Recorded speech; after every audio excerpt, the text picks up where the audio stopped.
दुनिया में लोग आते हैं, लोग जाते हैं। इंसान पैदा भी होता है और इंसान दुनिया से जाता भी है, चाहे वो बड़ा राजा महाराजा हो या फ़कीर हो, सभी का आना जाना एक तय है।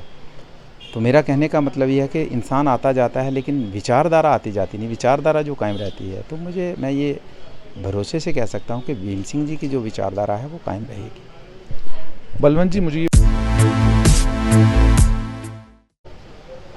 प्रोफेसर भीम सिंह एक वो राजनीतिक अध्याय, जम्मू कश्मीर की राजनीति का वो चैप्टर जिसकी इम्पोर्टेंस, जिसकी रेलेवेंस का अंदाज़ा इस बात से लगाया जा सकता है कि प्रधानमंत्री नरेंद्र मोदी ने शोक व्यक्त किया है उनके निधन पर, और उनके निधन को जम्मू कश्मीर के लिए एक बड़ी क्षति बताया है।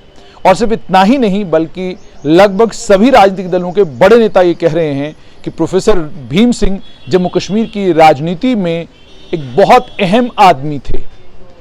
Jammu Kashmir national panthers party के जन्मदाता, साइकिल के ऊपर राजनीति शुरू की, बाइक के ऊपर पूरी दुनिया घूमे, यासिर अराफात और सद्दाम हुसैन के साथ खड़े रहे। अंतर्राष्ट्रीय दुनिया में, अंतर्राष्ट्रीय जगत में जहां केंद्र में सत्ता करने वाले लोगों का नाम लोग जानते हैं, आप जानकर हैरान होंगे कि अंतर्राष्ट्रीय जगत में भी भीम सिंह की अपनी एक पहचान थी। प्रधानमंत्री नरेंद्र मोदी को भी जाती तौर पर जानते थे, और अंतिम बिल्कुल आखिरी लम्हे तक प्रोफेसर भीम सिंह ने जहां मौत के साथ लड़ाई लड़ी, वहीं पर राजनीतिक लड़ाई को भी आखिरी दिन तक नहीं छोड़ा। प्रोफेसर भीम सिंह ने बीमार होते हुए भी प्रेस वार्ता की, पत्रकारों से बात की, जबकि डॉक्टरों ने कहा था कि आपको ऐसा कुछ नहीं करना है। मेरे साथ प्रोफेसर भीम सिंह के रिश्तेदार भी, करीबी भी, और उनके पार्टी के एक समय अध्यक्ष भी रहे और इस समय आम आदमी पार्टी के नेता बलवंत सिंह मनकोटिया हैं। मनकोटिया साहब, ज़ाती तौर पर कितनी बड़ी क्षति है आपके लिए?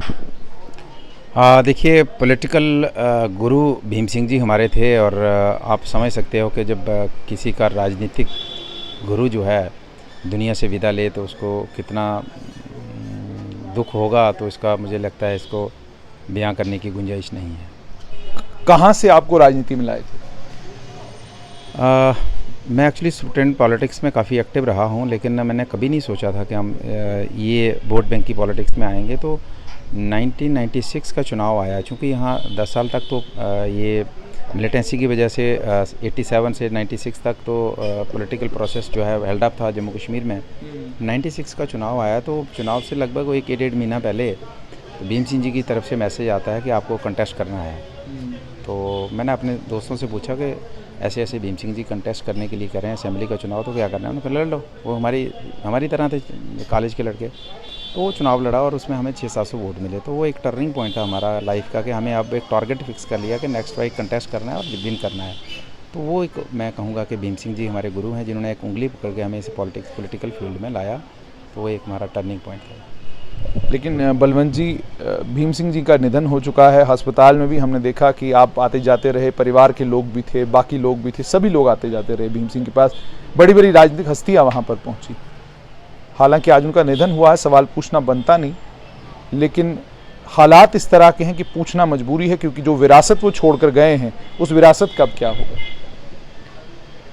हाँ, देखिए, पार्टी में अभी कल परसों भी आप मीडिया में देखा हो, कश्मीर के अंदर और जम्मू के अंदर भी जो है लीडर्स हैं, जो वर्किंग कमेटी जो है, क्योंकि मैक्सिमम लोग जो उसमें से निकल गए हैं और कुछ लोग जो उसमें हैं, तो उनने मीटिंग दोनों जगह की है। तो अब ये डिसाइड जो पार्टी के अंदर लोग हैं, तो मेन तो अभी उनका एक रोल बनता है, वो डिसाइड करेंगे कि नेक्स्ट आगे कौन। लेकिन मैं ये कहना चाहूँगा कि अभी फ़िलहाल तो मैं अभी एक दूसरी पार्टी का साथी हूँ, तो अभी मैं कोई राय अपनी व्यक्त नहीं कर सकता इस पार्टी के मतलब। लेकिन एक बात मैं ज़रूर कहना चाहूँगा कि दुनिया में लोग आते हैं, लोग जाते हैं। इंसान पैदा भी होता है और इंसान दुनिया से जाता भी है, चाहे वो बड़ा राजा महाराजा हो या फ़कीर हो, सभी का आना जाना एक तय है। तो मेरा कहने का मतलब ये है कि इंसान आता जाता है लेकिन विचारधारा आती जाती नहीं, विचारधारा जो कायम रहती है। तो मैं ये भरोसे से कह सकता हूँ कि भीम सिंह जी की जो विचारधारा है वो कायम रहेगी। बलवंत जी, मुझे ये बताइएगा कि प्रोफेसर भीम सिंह सिर्फ आपके लिए आपके करीबी रिश्तेदार थे, राजनीतिक गुरु थे, या उसके अलावा और भी कुछ थे? क्योंकि उनके कई रूप हैं। मैं उनको एक ज़बरदस्त वकील के तौर पर जानता हूं कि जिन लोगों की रिहाई लगभग नामुमकिन हुआ करती थी, तो प्रोफेसर भीम सिंह जी का प्रश्न उठाता था कि जनाब इतने लोगों की रिहाई हो गई, बड़े कमाल के वकील थे। ये भी याद है कि प्रोफेसर भीम सिंह जब लेजिस्लेटिव काउंसिल में गए और वहाँ एक महिलाओं को लेकर बिल आया, उस बिल के ऊपर प्रोफेसर भीम सिंह ने जो स्टैंड लिया और उस पर जो डिबेट हुआ, वो भी इतिहास का एक हिस्सा है। और इतिहास ने उस दिन देखा कि प्रोफेसर भीम सिंह की डेप्थ क्या है। तो क्या सिर्फ इतने ही थे भीम सिंह या इसके अलावा भी कुछ और थे? हाँ, देखिए, जैसे आपने कहा कि जब जो लोगों की रिहाई, लोगों की केस जो हैं, जेल में बंद पड़े लोगों के केस जब लड़ते थे, तो हमारी कई बार उनसे काफ़ी मनमुटाव रहता था, काफ़ी डिस्कशन होती थी, बहस होती थी, मनमुटाव होता था कि आप करते क्यों।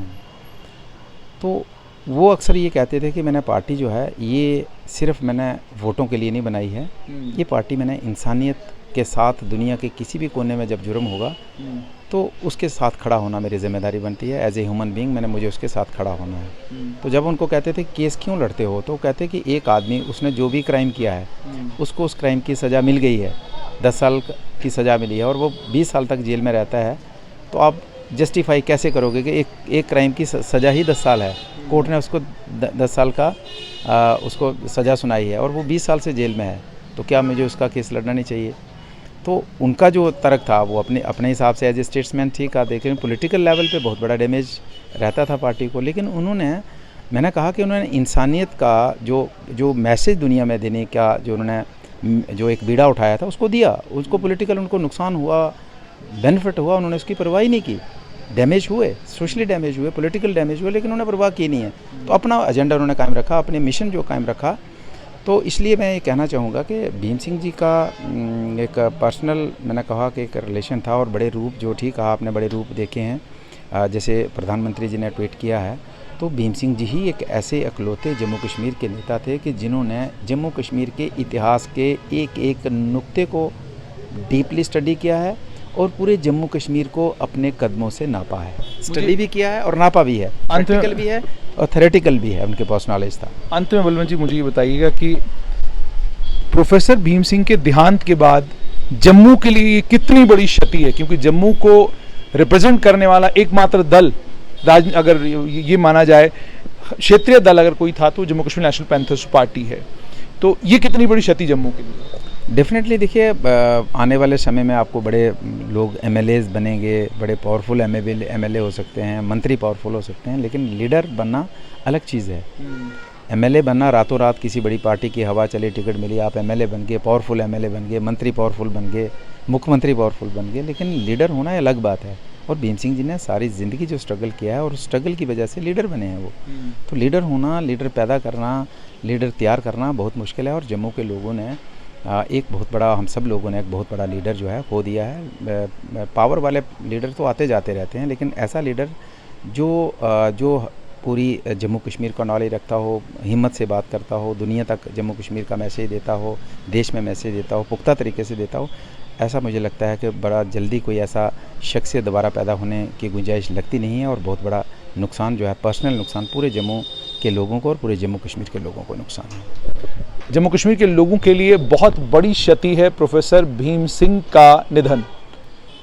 एक व्यक्ति इसलिए जाना जाता है कि एक लंबे समय तक उसने राजनीति की, लेकिन एक व्यक्ति इसलिए जाना जाता है कि उसने एक लंबे समय तक एक विचार के साथ चला, उसी विचार पर जब संभव ही नहीं था तब एक सरकार का हिस्सा हुआ, Jammu Kashmir national panthers party सरकार का हिस्सा हुई और जिसने चार नहीं बल्कि कई लीडर जो आने वाले कल में बड़े लीडर हो जाएंगे, वो बड़े लीडर पैदा करने का काम प्रोफेसर भीम सिंह ने किया है।